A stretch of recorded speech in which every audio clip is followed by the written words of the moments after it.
This is a walkthrough of my 2019 Specialized Diverge Comp that I've got set up for cross-country travel.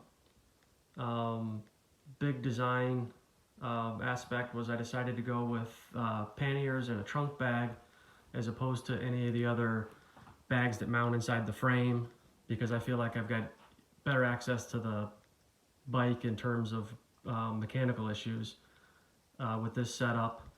And I also needed to consider that I am not comfortable wearing a backpack on the bicycle because of a collarbone issue.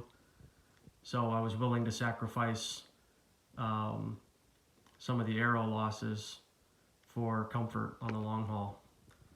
I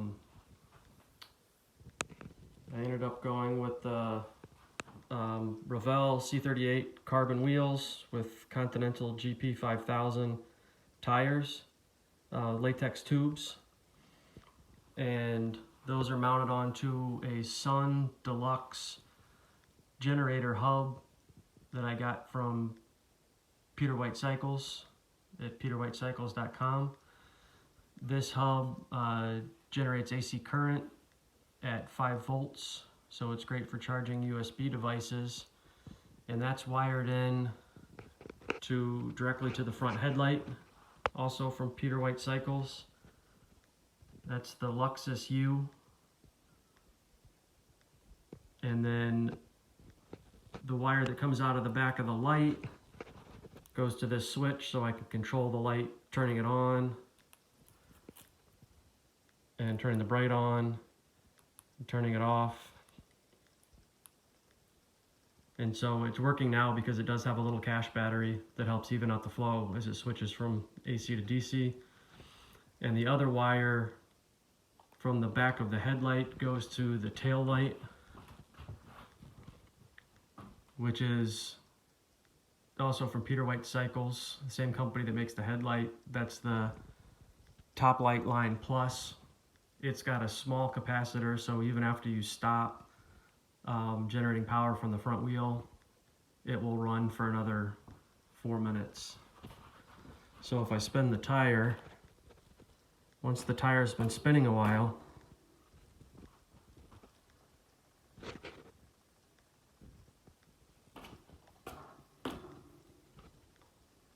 it should light up.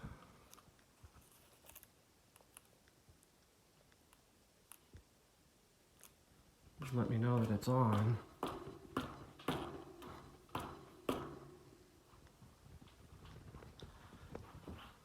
And that turns my tail light on. And there's indicators on the back of the headlight that let you know what it's doing, and that green light there lets me know that the tail light's on, so I can see that it's working. And if I switch from regular beam to high beam, I see the blue light turns to the high beam. And now that the wheel's slowed down, it's showing that it's not sending current to the tail light, but the tail light's still going because it has that little capacitor. And if I want to shut it off, there's a button that I can save the rest of that charge for later. The other nice feature of this, let me turn it off, is that another cable comes out of this switch that I've got routed into this waterproof top tube bag that I've mounted on the aero bars, and that's where I keep my battery backup. More on that in a second.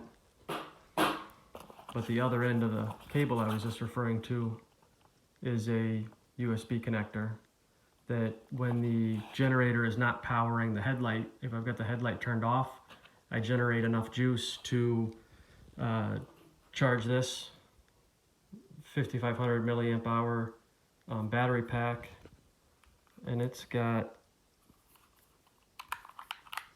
USB plug that you can charge it with this, or anything you plug this into, it will charge.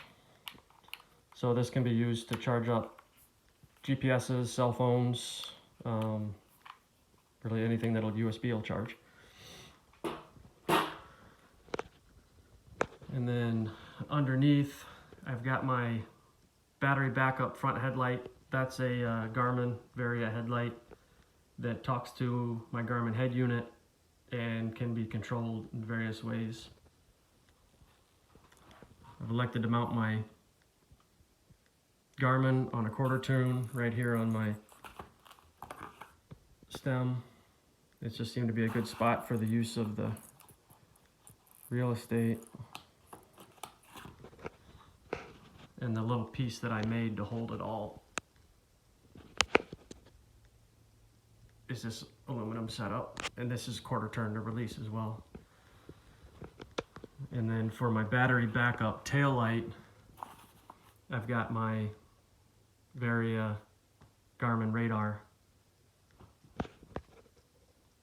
that I use on all my rides.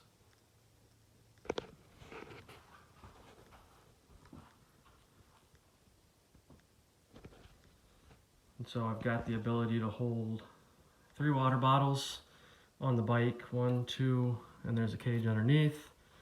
And then I can hold another water bottle on the trunk bag. And what I like about these Ortlieb bags and the frame I picked is that if you want to get something, it's fully secure. They don't move at all, but you saw how quickly they come off.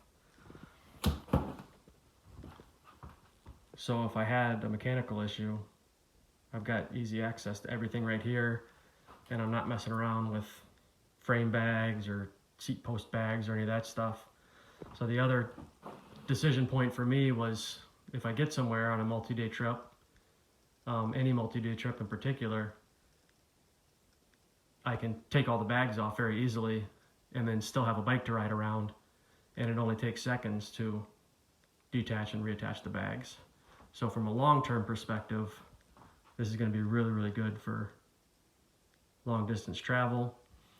And then with the bike, when I'm not doing long distance travel, I'll switch back to the stock wheels, which are 38mm sawtooth, good gravel tires. And I'll be able to take the aero bars off, undo the Velcro, and very easily strip the bike down for gravel riding or local cyclocross racing.